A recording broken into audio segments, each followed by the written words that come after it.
Энэ зургийг тайлбарлах бид нэрэнд байрлаж байгаа. Энд байгаа. За энд байрлаж байна. Эдгээр албарт явуулж байгаа нуурны ногш байгаа. Энэ тунгах нуур, энэ цаана туул болж байгаа.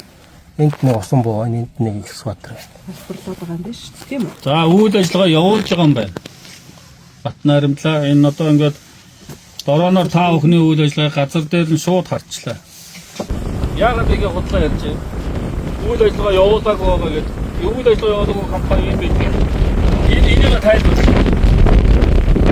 Энэ ямар учиртай? Бүр торбаа гаргацсан байна тийм үү? Тайлбарлах юм байна уу? За усаач гэсэн зөвшөөрөл байна уу? Байгаль орчин уурын засгийн үйлчлэлийн сайд дарахлуулсан ажлын хэсэг Төв аймгийн Замар суманд уулуурхайн төсөл хэрэгжүүлэгч аж ахуйн байгууллагууд дээр төлөвлөлт шалгалт хийгдэж явж байна. За Замар сумын улсын зөвлөлтөөр үйл ажиллагаа явуулж байгаа оюут захир уул компани дээр сая шалгалтыг хийж гүйцэтгэлээ.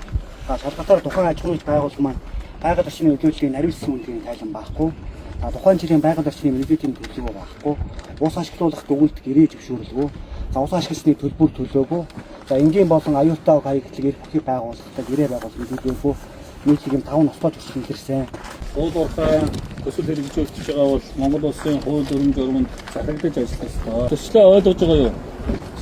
Та анх уулзахад одоо ямар ч олборлолтын үйл ажиллагаа эхлэегүй байгаа гэж бодлоо мэдээлэл өгсөн.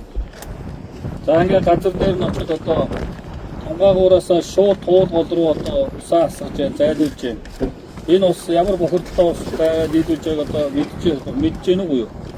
Тэгээ ингээд одоо бичиг баримтын ямар ч бүрдэл хангаагүй байхад уулуурхайн одоо олборлолтын үйл ажиллагаа явуулсан танай компани дээр одоо зөрчлийн хэрэгний арга хэмжээ авч байна. За энэ одоо алдаа дутагдлаа өөрсдөө хүлээн зөвшөөрж байна уу? Зөвшөөрж байгаа үү? За тэгээ одоо энэ Монгол улсын хууль дүрмүүдийг хэрэгжүүлж ажиллах ёстой. Бид нар одоо энэ ийм аж ахуй нэгжүүдээр хяналт шалгалтын ажлыг одоо үе шаттайгаар явуулна. За танаа одоо ингээд бүх одоо техник хэрэгслээр лац тавьсан байгаа. Энэ лацыг үндсэн тохиолдолд одоо бас одоо хариуцлага арга хэмжээ улам чангараад явах ёстой тийм ээ. За ингээд одоо эх 7 хоногоос одоо ажил цуглахаар төслийн хэрэг нээгээд ингээд шалгагдаад явна. Ус ухрдуулсны одоо хохирлын газар дээр нь одоо тогтооно. За мөн усны лаборатори шинжилгээ бас хийлгэнэ.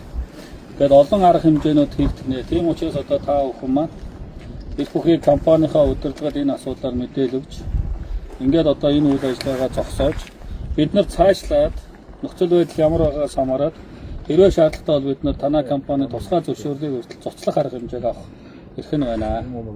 Худлаа мэдээлэлээр төрийн албаа гэжтэй худлаа мэдээлэлээр хангасан. Энэ болгон чинь одоо хөндрүүлэх нөхцөл болно. За ингээд бид бүхэн одоо энэ одоо албан улсын байцаагчийн эрх бүхий албан байцаагчийн одоо мэдээлэл тэмдэглэлийг одоо танад гардуулж байгаа. За ингээд өнөөдрөөс хойш энэ үйл ажиллагаа зогсоо. Ойлгож байна уу? За.